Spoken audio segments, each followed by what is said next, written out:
மகா மேன்மையும் அருமையுமான வாக்குத்தத்தங்கள். ஆதியாகமம் 15ஆம் அதிகாரம் 1ஆம் வசனம்.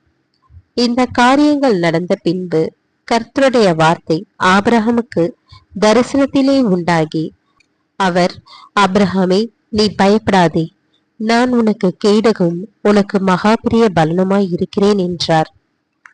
விளக்கம். ஆபிரகாமே, நீ பயப்படாதே. நீ தற்போது ஜெயம் கொண்ட ராஜாக்கள் தரப்பிலிருந்து ஏறெடுக்கப்படும் எந்த பழி வாங்குதலின் முயற்சிகளை குறித்தும் நீ பயப்பட வேண்டாம். நான் உனக்கு கேடகமும். அவர் சமாதானத்தை அருளினால் யார் கலங்க பண்ணுவான்? மகா பெரிய பலன். வேறு வகையில் சொல்ல வேண்டுமானால், நான் உனக்கு எண்ணெயை கொடுப்பேன், அதுவே உனக்கு கிடைக்கக்கூடிய மிகப்பெரிய பலனாக அமைந்திடும்.